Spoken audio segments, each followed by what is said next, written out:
Halo semuanya, Assalamualaikum, welcome back to my YouTube channel.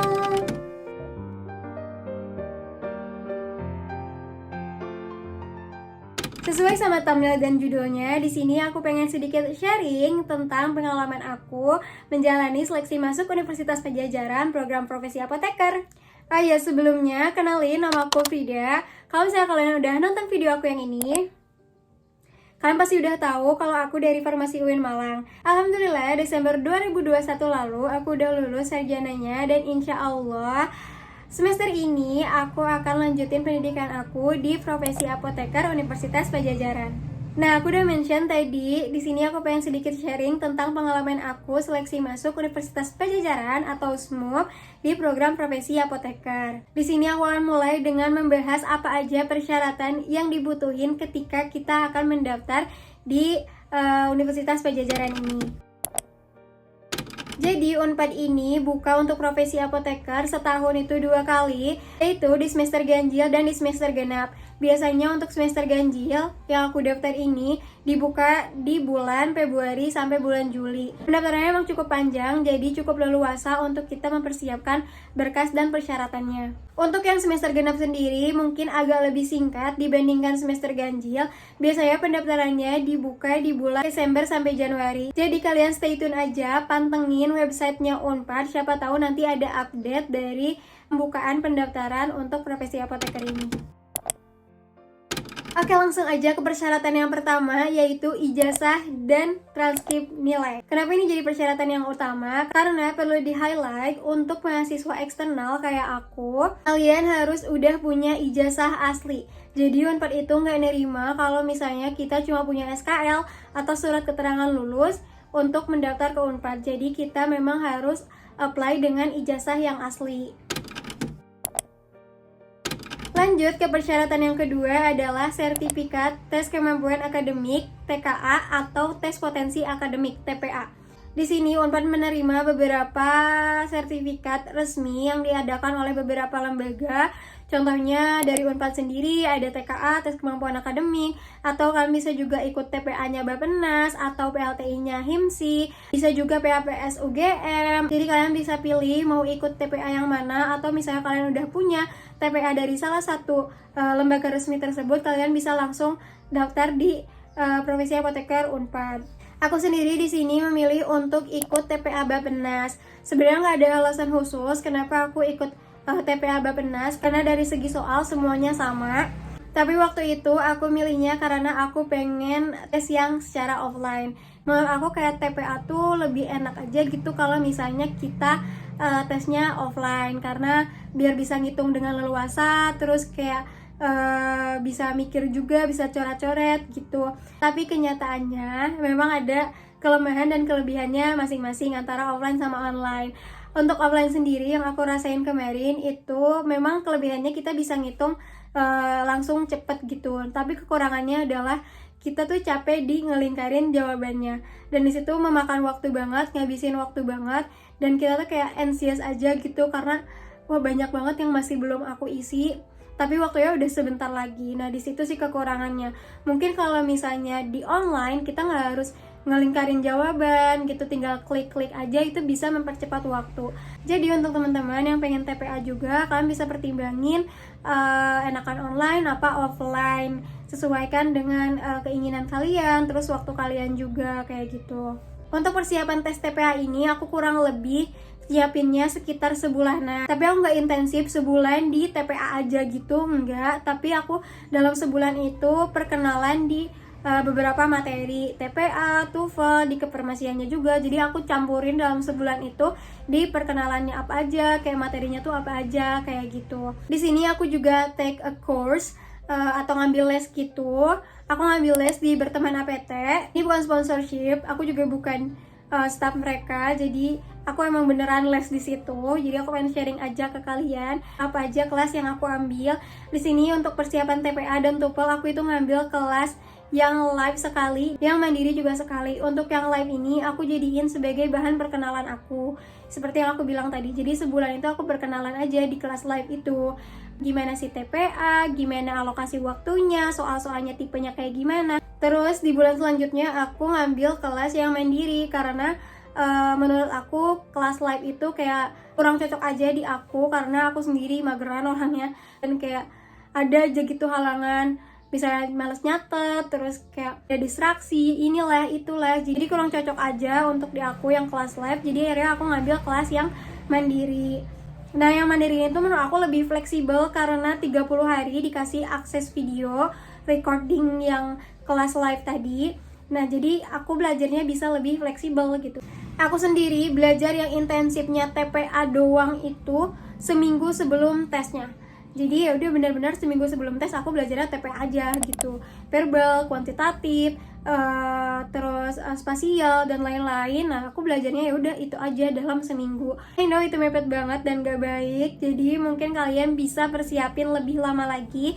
Jadi materinya lebih mantap dan hasilnya juga bisa lebih baik. Nah, untuk nilai minimal sendiri untuk bisa daftar ke Unpad itu adalah 450.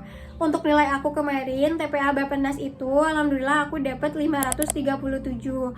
Nah, sebenarnya nilai ini tuh kayak jauh dari targetnya aku. Target aku tuh sekitar 575 sampai 600, tapi aku cuma dapat 537.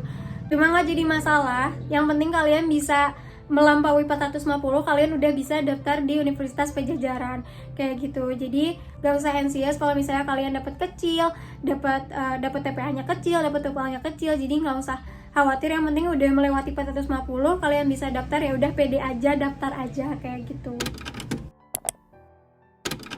Persyaratan yang ketiga di sini adalah sertifikat kemampuan bahasa Inggris. Nah, lagi-lagi Unpad sendiri cuma nerima dari beberapa lembaga resmi. Nanti aku akan cantumin di sini. Aku sendiri lebih milih untuk ikut TKBI-nya Unpad karena harganya yang relatif lebih murah dibandingkan yang lain, sekitar 150.000. Kalau untuk ITP kan biasanya 500.000, untuk IELTS juga biasanya jutaan. Jadi aku lebih milih untuk ikut yang TKBI aja karena persiapan aku nggak banyak, terus kayak aku merasa kurang terlalu bisa aja gitu untuk menjalani tes yang lebih serius. Kayak ATP kan kayak serius, IELTS juga kayak yang serius, dan harganya mahal-mahal, dan kalau dapet nilainya jelek tuh kayak rasanya sayang gitu kan. Jadi aku lebih milih ya udah ikut TKBI Unpad aja kayak gitu. Nah, untuk TKBI Unpad sendiri aku ikut yang online. Menurut aku lebih enak online untuk yang TOEFL karena mungkin kelebihannya ada di listeningnya ya. Jadi kita bisa kayak dengerin pakai headset dengan jelas gitu suara dari speakernya kayak gitu. Nah, jadi aku lebih milih untuk yang online daripada yang offline. Untuk yang offline sendiri mungkin akan sama kayak ngelingkarin jawaban tadi kayak TPA. Dan untuk TOEFL ini sendiri waktunya lebih terbatas daripada TPA. Kalau TPA itu waktunya 3 jam. Untuk TOEFL ini sendiri atau TKBI ini sendiri waktunya lebih singkat lagi. Aku lupa tepatnya berapa, nanti aku akan cantumin di sini. Untuk persiapannya sendiri kurang lebih sama kayak TPA tadi. Aku ikut les di Berteman APT karena itu udah sepaket TPA TOEFL. Jadi aku lesnya di situ. Tapi kalian bisa belajar dari YouTube aja kalau misalnya TOEFL, karena di YouTube juga bagus-bagus materinya. Aku juga sempat belajar dari Pak Andrian. Nanti aku akan cantumin link channelnya di description box juga. Di situ enak banget belajar TOEFL-nya. Jadi aku juga banyak dapet contoh soal, terus kayak banyak tips and trick juga. Jadi kalian bisa langsung aja cek channelnya. Di sini emang aku gak terlalu terlatih di bahasa Inggris. Aku memang pernah exchange ke Mesir dan itu emang pakai bahasa Inggris. Cuman kayak menurutku aku masih kurang aja kemampuanku dalam bahasa Inggris.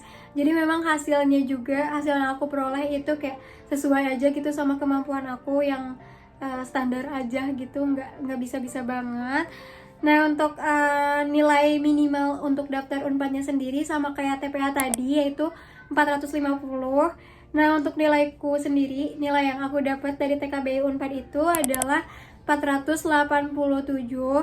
Jadi emang mepet banget. Tapi it's okay, lagi-lagi kalau misalnya udah melampaui 450, udah daftar aja. Karena memang di TKBI Unpad sendiri kalau misalnya udah lewat 450 nilainya, kalian udah kayak nggak bisa ikut tes lagi di situ gitu. Dan untuk persyaratan yang terakhir, kayak di sini tuh persyaratannya yang jadi momok terberat aja ya. Jadi kayak persyaratan KTP, KK kayak gitu nggak aku cantumin di sini. Jadi ini persyaratan yang harus dipersiapkan dari jauh-jauh hari aja yang aku mention di video ini. Dan yang keempat itu, persyaratan yang terakhir yang menurut aku agak berat itu adalah personal statement atau statement of purpose, atau biasanya disebut esai. Nah, menurut aku ini tuh merupakan salah satu unsur yang penting juga, karena dalam esai ini kita memaparkan minat kita, terus track record kita selama S1 itu ngapain aja, dan sebagainya. Unpad sendiri udah ngasih cakupan apa aja sih yang harus dicantumin di dalam esainya itu. Yang pertama ada introduction atau perkenalan diri, minat, sama motivasi kita. Kedua adalah kayak ceritain perjalanan studi sebelumnya S1 atau misalnya yang udah pasca sarjana bisa diceritain studi pasca sarjana yang ngapain aja. Terus selanjutnya ada ini juga tentang kegiatan yang dilakuin belakangan ini tuh ngapain aja. Terus yang terakhir di sini cantumin minat akademis atau kayak cita-cita kalian tuh nanti pengen ngapain sih setelah lulus di Apoteker Unpad ini gitu. Untuk aku sendiri, aku cukup lama mempersiapkan esai ini sekitar sebulanan, dari mulai kerangka, terus aku nulisnya, terus proofread sama teman-teman akunya, itu sekitar sebulanan kurang lebih. Di sini Unpad sendiri nggak nyantumin requirement untuk jumlah kata atau jumlah halaman yang harus kita tulis di esai kita nanti, tapi aku sendiri nyusunnya itu dalam 5 paragraf, jadi sekitar 1/4 halaman dengan alur past, present, dan future. Di esaiku juga aku nggak serta-merta nyantumin semua pengalaman yang aku lakuin di S1, tapi aku pilah-pilah mana aja yang sekiranya relevan atau sesuai sama minat aku atau cita-cita aku dan alasan kenapa aku pengen lanjut apoteker. Mungkin untuk lebih lanjutnya aku akan bahas personal statement ini di video yang terpisah. Nanti aku juga akan share ke kalian personal statement aku akan bacain atau bedah personal statement aku itu. Jadi pantengin terus di channelnya aku. Nah, jadi itu dia persyaratan yang menurut aku persyaratan yang lumayan agak berat dan butuh waktu untuk ngerjainnya. Menurut aku Unpad ini adalah salah satu univ yang kayak banyak banget gitu persyaratannya.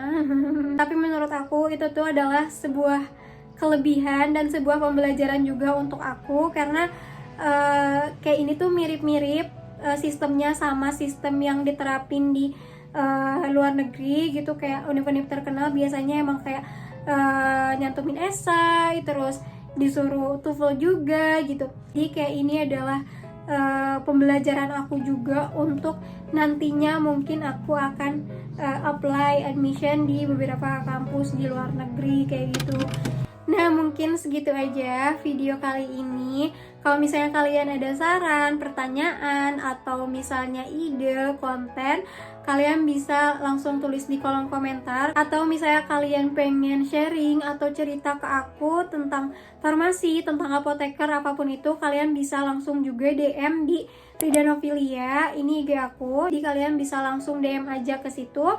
Dan di video selanjutnya aku akan bahas statement of purpose, tes keprofesian, dan wawancara di Universitas Pajajarannya. Jadi stay tune terus di channelnya aku. See you on the next video. Bye!